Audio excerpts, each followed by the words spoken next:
So we know the King of Glory comes in by the door, right? But what is the glory of the Lord, right?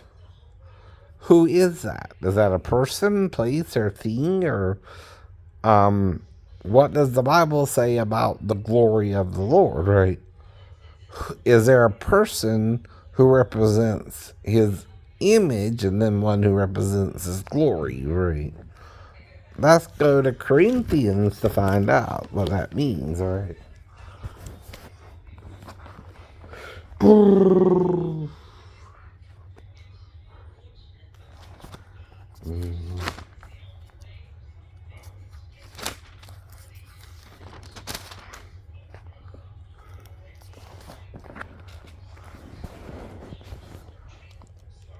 Chapter 11, right?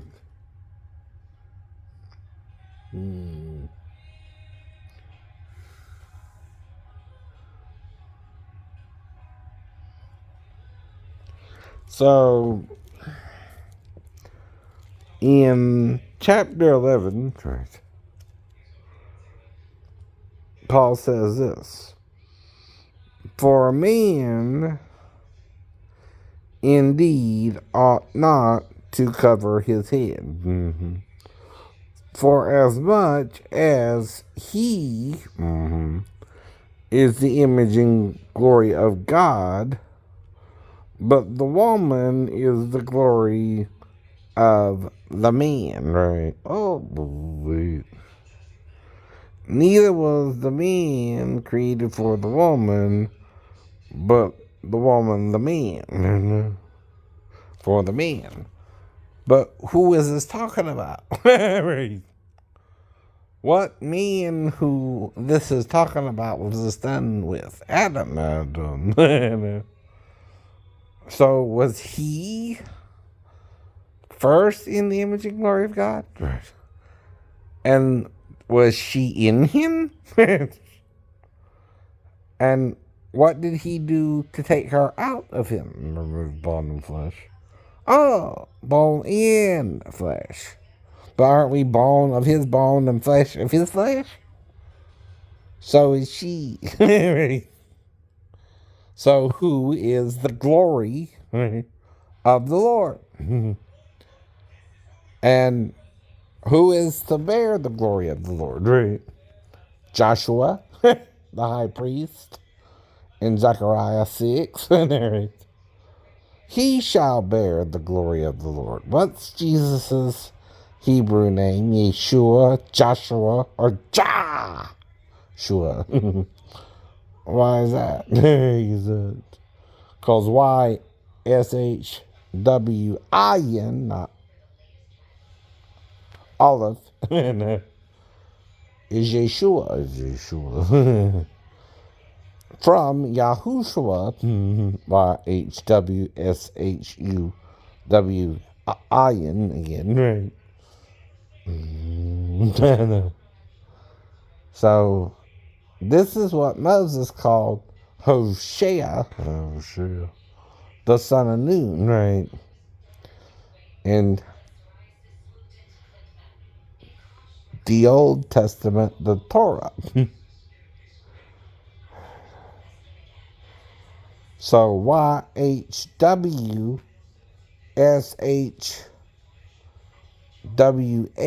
right, is Yahushua, right?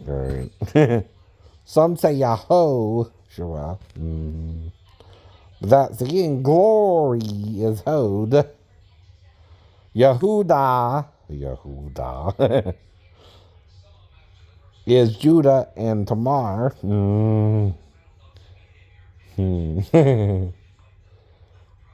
Whose son didn't die.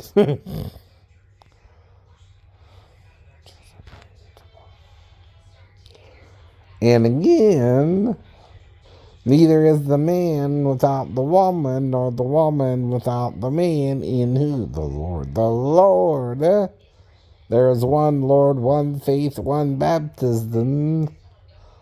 in one in water, and one in spirit, and one by the washing of the water of the word, and then sprinkling, right? And then call upon the name of the Lord, he shall be saved. Yahuwah. So Coniah in Jeremiah 22 was cursed, right?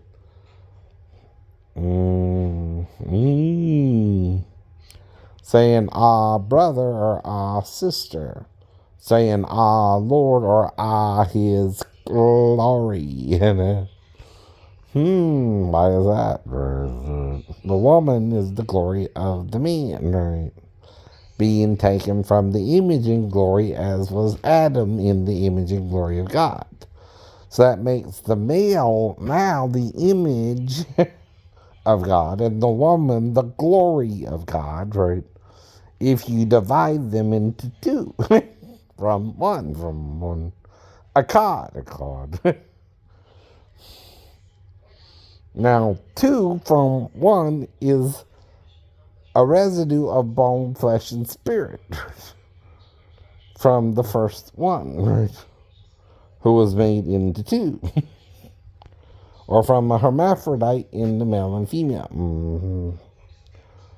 Can you do that with a hermaphrodite? Medically and physically. If you're the creator. So you make one body fully male and the other body from the parts you take out of his body into her body, and you design them similarly, and you have three forms then. One androgynous, one male, one female. Now what did Isaiah say in 42:12 through 14? Gabor, Ish, and Yolda, who shall die? I will cry as a woman in travail, a Yolda woman, right? Saith Yahuwah.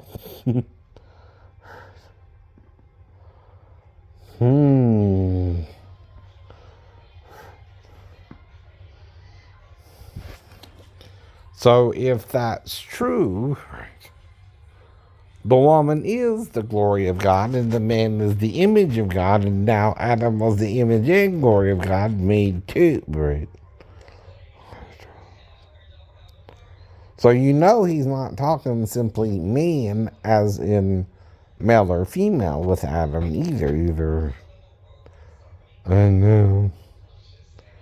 And that if she's the glory of man, he's the image of God, right? But not the image and glory of God anymore. She was taken out of him and put in her own body, right?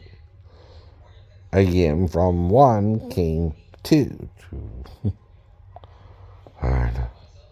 Now, Isaiah also says,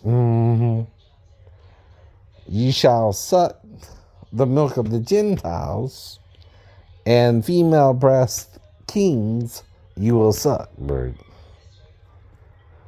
So these kings, there are kings who are not male or female.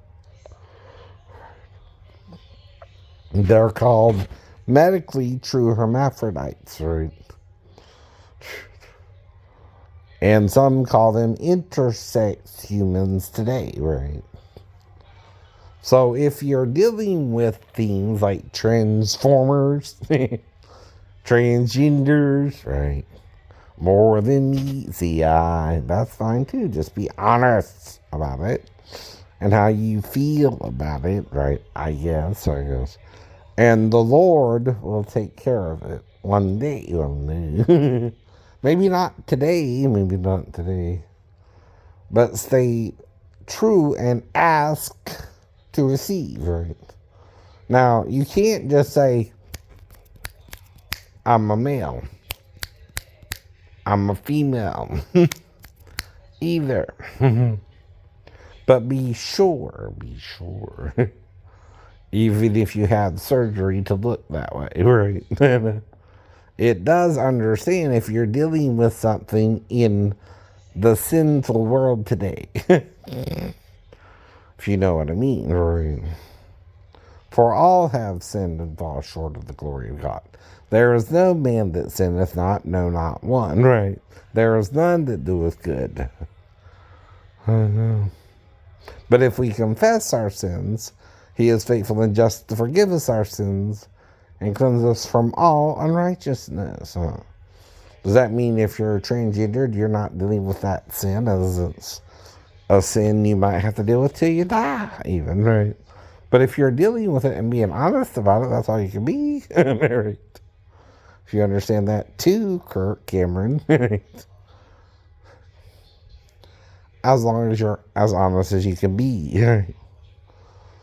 And admit you were born a man, but feel you should have been born a woman, or vice versa. Born a woman and should have been born a man, right? Who knows? Who knows? But if Jesus is all three, can he not make you into a female or a male if you ask in his name? Right. Or a male if you're a female. If you ask in his name. Right. I don't think he can or can't.